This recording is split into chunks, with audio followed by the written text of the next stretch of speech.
Hello guys, आज मैं explain करने वाली हूँ न्यू कोरियन ड्रामा जिसका नाम है लवली रनर। तो चलिए स्टार्ट करते हैं। एपिसोड फर्स्ट की शुरुआत में हमें 2009 का सीन दिखाया जाता है जहाँ कुछ लोग एक्लिप्स की फोटो ले रहे थे। फिर हम एक बैंड के मेंबर्स को देखते हैं और उनके बैंड का नाम एक्लिप्स होता है। यहीं पर हम इस ड्रामा के मेन लीड को देखते हैं जिसका नाम सुंजे है और वो भी इसी बैंड का मेंबर होता है। इनका सीईओ जिनका नाम किम होता है वो उन्हें एक रेडियो स्टेशन पर लेकर आता है। यहाँ पर एक्लिप्स का एक मेंबर एक लड़की से मिलता है और कहता है कि मैं तुम्हारा बहुत बड़ा फैन हूँ और मुझे तुम्हारा ऑटोग्राफ चाहिए। इस लड़की का नाम यूरी होता है। यूरी इस लड़के की शर्ट पर अपना ऑटोग्राफ देती है।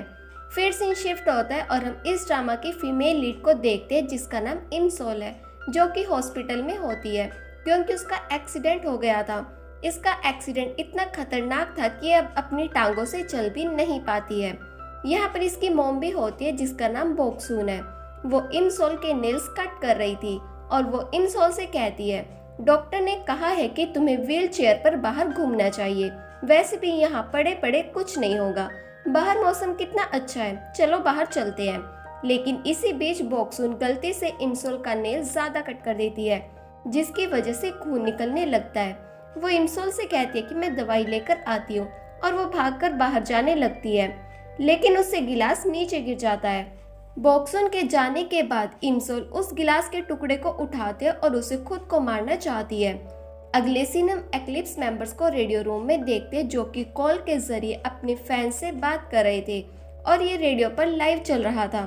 फिर सुंजे की बारी होती है। वो एक रैंडम नंबर पर कॉल करता है और ये इनसोल का होता है। जब इनसोल कॉल उठाती है तो सुंजे उसे अपने बारे में बताता है और कहता है क्या तुम मुझे जानती हो, पर इनसोल मना करती है। सुंजे उसे कहता है कि हम एक्लिप्स बैंड में हैं और 2 महीने पहले हमने डेब्यूट किया था, क्या तुम इस बात को भी नहीं जानती। इनसोल मना करती है और कहती है कि मैं इस बैंड को भी नहीं जानती। लेकिन रेडियो स्टेशन वाली लड़की इनसोल से कहती है कि आप बाहर जाकर देखो, मौसम कितना अच्छा है और हम आपको एक गिफ्ट दे रहे हैं जो कि शूज है, तो आप उसे ले लेना। इनसोल कहते कि मुझे शूज नहीं चाहिए। ये लड़की कहते तो फिर आप बताओ आपको क्या चाहिए। लेकिन इनसोल कहते मुझे कुछ भी नहीं चाहिए, तुम अपनी लाइफ में बहुत खुश हो ना क्योंकि तुम अपने पैरों पर चल सकते हो, लेकिन तुम्हारे अलावा बहुत से लोग ऐसे हैं जो चल भी नहीं सकते और उनमें से मैं भी एक हूँ। मैं चलना चाहती हूँ, क्या तुम मुझे चला सकते हो। अगर नहीं तो दोबारा मुझे कॉल मत करना और अगर तुमने मुझे कॉल की तो मैं तुम्हारे रेडियो स्टेशन को जला दूंगी। इतना कहकर इनसोल अपना फोन दूर फेंक देती है। सुंजे कहता है क्या तुम अभी भी मुझे सुन पा रही हो। इनसोल रेडियो के जरिए उसे सुन रही थी। सुंजे कहते तुम जिंदा हो, तुम्हें इस बात की खुशी होनी चाहिए, तुम चिंता मत करो, आने वाला कल तुम्हारे लिए बहुत अच्छा होगा। ये सुनकर इनसोल जोर जोर से रोने लगती है। तभी यहाँ पर उसकी मॉम बोक्सून आती है जो कि इनसोल को हक कर लेती है। फिर सीन शिफ्ट होता है और हम 31 दिसंबर 2022 का सीन देखते हैं जब हम इनसोल का रूम देखते हैं। उसने अपने रूम में चारों तरफ सिर्फ सुंजे की ही फोटोज लगाई हुई थी क्योंकि अब वो सुंजे की बहुत बड़ी फैन बन चुकी थी। यहाँ पर इनसोल की दादी भी होती है और वो इनसोल के फेस पर लिपस्टिक से डिजाइन बना रही थी। तभी इनसोल एकदम उठती है और अपना फोन देखती है, लेकिन फिर वो सोचती है मैंने अपना रेज्यूम तो पहले ही सबमिट करवा दिया था, अगर उन्हें मुझे जॉब देनी होती तो वो पहले ही मुझसे कॉन्टेक्ट कर लेते। तभी वो अपनी दादी के हाथ में घड़ी देखती है जो कि सुंजे की होती है। ये देखकर इनसोल काफी चौंक जाती है और अपनी दादी के पीछे भागने लगती है और कहती है कि मुझे मेरी घड़ी वापस दो, लेकिन उसकी दादी उसे घड़ी दे ही नहीं रही थी। तभी यहाँ पर इनसोल का बड़ा भाई आता है जिसका नाम इमग्योम होता है। इनसोल अपने भाई से कहती है कि मुझे ये घड़ी वापस दिलवाओ, लेकिन इमग्योम कहता है तो क्या हुआ अगर वो इस घड़ी के साथ खेल रही है, जब वो थक जाएंगे तो वो खुद तुम्हें दे देगी। लेकिन फिर इनसोल अपनी मॉम से वो घड़ी दिलवाने के लिए कहती है तो बोक्सून किसी तरह उनसे वो घड़ी ले लेती है और इनसोल को दे देती है। इनसोल कहती है कोई नॉर्मल घड़ी नहीं है, ये सुंजे की घड़ी है जिसे मैंने नीलामी में $3000 में खरीदा है। बोक्सून कहती क्या $3000।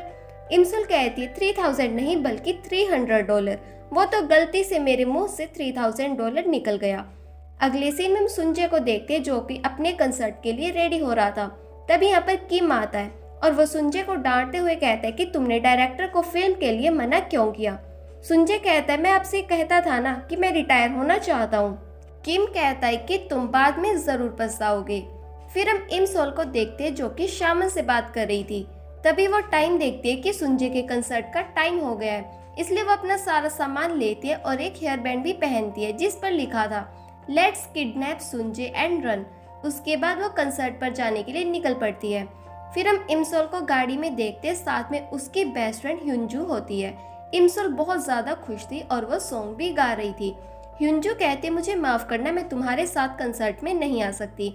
इमसोल कहते कि कोई बात नहीं। फिर ह्युंजू से एक डायरी देती है जिसमें सुंजे के स्कूल टाइम की फोटोज थी। इमसोल इन फोटोज को देखती है और कहती है तो स्कूल टाइम में भी बहुत हैंडसम था। फिर वो ह्युंजू से पूछती है कि तुम्हें ये डायरी कहाँ से मिली। ह्युंजू कहती है मेरा एक जूनियर है जिसने उसी स्कूल से ग्रेजुएशन की है जहाँ से सुंजे ने की है। इमसोल कहते हैं मेरा मन कर रहा है कि मैं सुंजे को किडनैप करके यहाँ से भाग जाऊँ। फिर ह्युंजू इमसोल को कंसर्ट में छोड़कर चली जाती है। यहाँ पर एक लड़की पहले से ही इमसोल का वेट कर रही थी। तभी यहाँ पर कुछ लेडीज आते और कहते कि इस बैंड में सुंजे अकेला नहीं है बल्कि और भी मेंबर्स हैं, लेकिन पता नहीं क्यों फिर भी लोग सुंजे के पीछे ही पागल हैं। इमसोल इनकी बातें सुन लेती है और वो अपनी फ्रेंड से कहती है ये वही लोग हैं जो सुंजे के बारे में गलत बोलते हैं, पर फिर भी सुंजे इन्हें अपना फैन मानता है। तभी इमसोल को एक कॉल आती है। आगे से वो लड़का कहता है कि आपने हमारी कंपनी में इंटर्नशिप के लिए अपना रिज्यूम दिया था, हम आपका इंटरव्यू लेना चाहते हैं, क्या आप अभी ऑफिस आ सकती हो। इमसोल कहते क्या अभी। ये लड़का कहता है कि हाँ। इमसोल कहते कि ठीक है मैं आ रही हूँ। फिर हम इमसोल को देखते हैं जो कि इंटरव्यू के लिए पहुंच जाती है। यह एक एम्प्लॉय आता और कहते क्या आप वही हो जो यहाँ इंटरव्यू के लिए आई हो। इमसोल कहते कि हाँ, लेकिन फिर हम इमसोल को कंपनी से बाहर जाते हुए देखते हैं क्योंकि उसे ये जॉब नहीं मिली थी। वर्कर ने इमसोल से कहा था कि हमें खुशी होगी अगर आप यहाँ काम करोगे, लेकिन ये 3 फ्लोर बिल्डिंग है, इसलिए मुझे नहीं लगता कि आप यहाँ काम कर पाओगे। लेकिन इमसोल फिर भी खुद को मोटिवेट करते और कहते कोई बात नहीं, अगर मुझे ये जॉब नहीं मिली कोई और जॉब मिल जाएगी। उसके बाद इमसोल सुंजे के कंसर्ट में जाती है, लेकिन सब लोग अंदर जा चुके थे और गेट बंद हो गया था। तभी यहाँ पर एक लड़की आती है। इमसोल उसे कहते कि मुझे अंदर कंसर्ट में जाना है, पर ये लड़की कहते कि एंट्री टाइम खत्म हो गया है। इमसोल उसे कहते कि मुझे यहाँ बहुत ठंड लग रही है, प्लीज मुझे अंदर जाने दो। ये लड़की कहती है कि ठीक है, पहले मुझे अपनी टिकट दिखाओ। जब इमसोल अपने बैग में टिकट देखती है तो वहाँ वो टिकट नहीं होती, क्योंकि बैग से सामान निकालते समय वो टिकट कहीं गिर गई थी। फिर हम सुंजे को स्टेज पर देखते हैं, वो अपनी परफॉर्मेंस कर रहा होता है। सब लोग उसे देखकर चिल्ला रहे थे और उसे चीयर अप कर रहे थे। इमसोल को बाहर तक उसकी आवाज आ रही थी और वो बाहर से ही उसे चीयर अप करने लगती है। सुंजे कहते हैं कि आज मैं एक सॉन्ग गाने वाला हूँ जो मैं आज पहली बार ही परफॉर्म कर रहा हूँ। फिर सुंजे उस सॉन्ग को परफॉर्म करता है, जिसे सुनकर इमसोल काफी इमोशनल हो जाती है। इवेंट खत्म होने के बाद सब लोग घर जा रहे थे और इमसोल खुद से कहते हैं कि मैं बाहर से ही सुंजे की आवाज सुनकर पागल हो गई थी, अगर मैं अंदर होती फिर तो मैं बेहोश ही हो जाती। तभी एक लड़का इमसोल से टकराता है, जिसकी वजह से इमसोल का फोन नीचे गिर जाता है और टूट जाता है। वहीं जब सुंजे रूम में आता है, यहाँ पर उसके बैंड के मेंबर्स भी होते हैं। तभी एक लड़का जिसका नाम इनह्यूक होता है, वो सुंजे को कॉलर से पकड़ लेता और कहते क्या तुम सच में रिटायरमेंट ले रहे हो, आखिर तुम समझते क्या हो। तो सुंजे कहते कि अभी तुम घर जाओ, मैं अकेले रहना चाहता हूँ। दूसरी तरफ हम इमसोल को देखते जो कि घर जा रही थी। तभी उसकी व्हीलचेयर चलना बंद हो जाती है। ये देखकर वो काफी शॉक हो जाती है और सोचती है कि अब मैं क्या करूं। इमसोल बीच सड़क में अकेली होती है और वो रोने लगती है। सुंजे भी इसी रोड से घर जा रहा था। वो इमसोल को देख लेता और छाता लेकर उसके पास आता है। वो इमसोल से पूछे कि तुम यहाँ अकेली क्या कर रही हो। सुंजे को देखकर इमसोल तो शॉक में ही चली जाती है और कुछ भी नहीं बोल पाती। सुंजे देखते कि इमसोल के हाथ कांप रहे हैं, तो वो उसे अपना हैंकी देता है और कहता है कि तुम्हें इसकी जरूरत है, तुम इसे अपने हाथ गर्म कर लो। ये देखकर इमसोल रोने लगती है। सुंजे उसे पूछता है कि तुम क्यों रो रही हो। इमसोल कहती है क्योंकि मैं बहुत ज्यादा खुश हूँ और मैं तुम्हारी बहुत बड़ी फैन हूँ। सुंजे कहते कि तुम्हारा हेयर बैंड देखकर मैं समझ गया, तुम्हारे हेयर बैंड में लिखा है कि सुंजे को किडनैप करो और भाग जाओ, ये बहुत ही फनी है। इमसोल कहते हैं कि मैं तुम्हारे लिए फैन क्लब वेबसाइट चलाती हूँ जो मैं पिछले 10 सालों से चला रही हूँ और उसमें मैंने तुम्हारा निकनेम रखा हुआ है। साथ ही वो सुंजे को थैंक्स बोलते और कहते हैं कि तुमने मेरे अंदर जीने की इच्छा जगाई है। तो सुंजे से पूछते हैं कि तुम घर कैसे जाओगे। इमसोल कहते हैं कि पता नहीं, सुंजय कहता है मैं तुम्हें घर ड्रॉप कर दूंगा। ये सुनकर इमसोल और भी ज्यादा खुश होती है और वो हाँ भी कर देती है। लेकिन तभी यहाँ पर इमसोल की बेस्ट फ्रेंड ह्यूंजो आ जाती है। इमसोल उसे देखकर खुद से कहती है ये बिल्कुल गलत टाइम पर आई है। तो सुंजय इमसोल को अम्ब्रेला देता और कहता है कि तुम्हारे काम आएगा। इमसोल भी उसे गिफ्ट देती है। सुंजय गाड़ी में उसी को देख रहा था। फिर हम इमसोल को घर पर देखते हैं। वो अपने रूम में आती है और सुंजय के हैंकी को बॉक्स में रखती है। उसके बाद वो सुंजय की फोटो देखती है और कहती है ये कितना हैंडसम है। वहीं हम सुंजय को देखते हैं, उसके घर पर बहुत सी मेडिसिन पड़ी होती है। फिर हम दो लड़कियों को देखते हैं जो कि पूल के पास खड़े होकर सुंजय के बारे में ही बात कर रही थी। तभी कोई ऊपर से पूल में गिरता है और ये कोई और नहीं बल्कि सुंजय होता है। उसके बाद हम देखते हैं कि इमसोल के पास बहुत से मैसेज आते हैं कि सुंजय ने सुसाइड करने की कोशिश की है। ये देखकर इमसोल काफी घबरा जाती है और कहती है ऐसा नहीं हो सकता, अभी कुछ टाइम पहले ही तो मैं उससे मिलकर आई थी। तभी वो एक वीडियो देखती है कि सुंजय को पानी से बाहर निकाल दिया जाता है और उसे सीपीआर दिया जा रहा था। साथ ही ये भी बताया जाता है कि सुंजय को किस हॉस्पिटल में ले गए हैं। इमसोल भी सुंजय की घड़ी पहनकर उसी हॉस्पिटल की ओर निकल पड़ती है। वो काफी घबराई हुई थी, जिसकी वजह से वो एक आदमी से टकराती है और उसके हाथ से सुंजय की घड़ी निकलकर पानी में गिर जाती है। इमसोल भी पानी के पास आती है और वो खुद को पानी के पास गिरा लेती है। वो सुंजय की घड़ी ढूंढने लगती है। वहीं हम सुंजय को हॉस्पिटल में देखते हैं। उसे इलेक्ट्रिक शॉक दिए जा रहे थे, लेकिन उसकी डेथ हो जाती है। वहीं इमसोल को सुंजय की घड़ी मिल जाती है। पहले तो उसकी घड़ी का टाइम चेंज हो जाता है और फिर इमसोल न्यूज देखती है कि सुंजय की डेथ हो चुकी है। ये देखकर इमसोल रोने लगती है और कहती है कि तुम ऐसा कैसे कर सकते हो, तुम्हारी वजह से ही तो मैं जी रही हूँ, तो तुम कैसे मर सकते हो। फिर इमसोल अपने आसपास देखती है और नोटिस करती है कि टाइम रुक चुका है। फिर हम इमसोल को क्लास में देखते हैं, वो सोई हुई थी। तभी उसके पास उसका टीचर आता है। वो इमसोल को उठाता और कहते हैं क्या तुम कोई सपना देख रही थी। इमसोल कहती मैं स्कूल में कैसे आई, क्या मैं इसी स्कूल में पढ़ती हूँ। उसके बाद इमसोल अपने पैरों को देखती और कहती है मैं तो चल भी पा रही हूँ। फिर उसे याद आता है कि हमारे स्कूल के सामने ही सुंजय का स्कूल है और वो भागते हुए सुंजय से मिलने के लिए जाती है।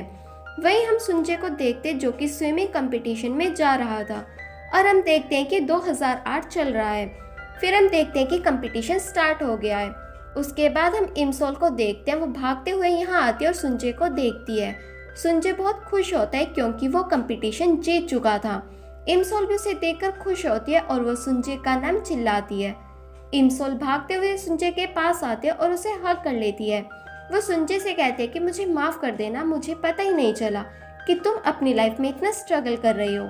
सुंजय उसे खुद से दूर करता है, लेकिन इमसोल उसे फिर से हग कर लेती है और रोते हुए कहती है कि मैं तुमसे बहुत प्यार करती हूँ। लेकिन तभी यहाँ पर सिक्योरिटी गार्ड आ जाते हैं और वो इमसोल को बाहर निकाल रहे थे, पर इमसोल कहते हैं कि मुझे सुंजय के साथ ही रहना है। लेकिन ये सिक्योरिटी गार्ड नहीं मानते और वो गलती से इमसोल को धक्का दे देते हैं, जिससे इमसोल को चोट लग जाती है और वो रोने लगती है। सिक्योरिटी गार्ड उसे पूछते हैं कि तुम्हें ज्यादा दर्द हो रहा है। इमसोल कहती है कि हाँ। फिर इमसोल यहाँ से चली जाती है और सोचती है मुझे दर्द क्यों हुआ, जबकि मुझे तो पैरालाइज हो गया था। इमसोल यहीं पर बैठ जाती है। तभी यहाँ पर सुंजय आता है। वो इमसोल को उठाने की कोशिश करता है, लेकिन वो तो नीचे ही गिर जाती है। वो सुंजय से कहती है कि हम दोनों मर चुके हैं। सुंजय कहते तुम्हारा दिमाग तो ठीक है ना। इमसोल कहती है मैं सच बोल रही हूँ, तुम एक भूत हो और मैं तुम्हें देख पा रही हूँ। मुझे तुम्हारे लिए बहुत बुरा लग रहा है, लेकिन अब मैं तुम्हारे पास आ गई हूँ, अब तुम अकेले नहीं रहोगे। इमसोल कहती है अभी हमने इस ब्रिज को क्रॉस नहीं किया है, तो हम कोई ना कोई रास्ता जरूर ढूंढ लेंगे। सुंजय कहता है तुम पागलों जैसी बातें क्यों कर रही हो। फिर वो इमसोल को उसकी घड़ी देता है और वहां से जाने लगता है। इमसोल कहती है कि तुम्हारी ही है। फिर वो सुंजय से कहती है कि तुम इस ब्रिज को क्रॉस नहीं कर सकते, क्योंकि इमसोल को शामन की एक बात याद आती है। शामन ने उसे कहा था कि तुम्हारी बॉडी तो यहीं पर रहेगी, लेकिन तुम्हारी स्पिरिट एक ब्रिज को क्रॉस करती है और उसके बाद तुम आफ्टर लाइफ में चले जाते हो। प्रेजेंट में सुंजय कहता है कि मुझे घर जाना है और वो जाने लगता है, लेकिन इमसोल उसे पीछे से पकड़ लेती है। सुंजय जैसे तैसे खुद को इमसोल से छुड़वाता है और टैक्सी में बैठकर यहाँ से चला जाता है। उसके बाद हम सुंजय को उसके घर पर देखते हैं। सुंजय को उसके डैड की कॉल आती है। वो सुंजय से पूछे कि आज का कंपटीशन कैसा रहा। सुंजय कहता है वो ऑफिशियल कंपटीशन नहीं था, लेकिन फिर भी मैंने बहुत अच्छा स्कोर किया। उसके बाद सुंजय कॉल कट कर देता है और फिर वो इमसोल की वॉच देखता है और कहता है ये तो सेम मेरी वॉच जैसी है। फिर से शिफ्ट होता है और हम इमसोल को देखते हैं। जब वो घर आती है तो अपनी मॉम को देखती है और कहती है आप तो बहुत जवान लग रही हो। बॉक्सन कहती है ये तुम कैसी बातें कर रही हो। तब इमसोल कैलेंडर देखती है और उसे पता चलता है कि ये तो 2008 चल रहा है। उसके बाद इमसोल अपने रूम में आती है। वो फिर से कैलेंडर देखती है और सोचती है ये तो वही टाइम है जब मेरा एक्सीडेंट नहीं हुआ था। तब वो एक सीन को याद करती है जब इमसोल हॉस्पिटल में होती है। इमसोल की मॉम और दादी रो रहे थे। इमसोल उनसे पूछे कि आप क्यों रो रहे हो। तब उसे पता चलता है कि उसे पैरालिसिस हो गया है। प्रेजेंट में इमसोल अपने पाँव को देखकर रोने लगती है। उसके बाद इमसोल अपनी मॉम और दादी के बीच आकर सो जाती है और कहती है मैं जानती हूँ कि एक सपना है जो कि कल सुबह टूट जाएगा, और फिर वो सो जाती है। अगले दिन जब वो अपनी आंखें खोलती है तो अपनी टांग हिलाने की कोशिश करती है, लेकिन उसकी टांग नहीं हिलती। इमसोल कहती है मुझे तो पता ही था कि एक सपना है, लेकिन वो देखते हैं कि उसकी टांगों के ऊपर उसका भाई इमग्योम पड़ा होता है। उसे देखकर इमसोल उसे लात मारकर दूर फेंकती है। ये देखकर इमसोल बहुत खुश होती है। फिर इमसोल भागते हुए स्कूल जा रही थी। वहीं सुंजे उस घड़ी को देख रहा था और सोच रहा था कि मुझे ये घड़ी उस लड़की को वापस कर देनी चाहिए। तभी इमसोल भी यहाँ आ जाती है और सुंजे को देखती है। इमसोल उसी सीन को याद करती है जब न्यूज़ में बताया जा रहा था कि सुंजे की डेथ हो चुकी है। ये सीन याद करके इमसोल रोने लगती है। तभी यहाँ पर बारिश आ जाती है। सुंजे इमसोल के पास अम्ब्रेला लेकर आता है और कहता है तुम क्यों रो रही हो। फिर इमसोल को याद आता है कि फ्यूचर में भी सुंजे ने मुझे इसी तरह से अम्ब्रेला दिया था। और इसी के साथ ये एपिसोड यहीं पर खत्म हुआ। आपको ये वीडियो कैसी लगी कमेंट सेक्शन में ज़रूर बताएं।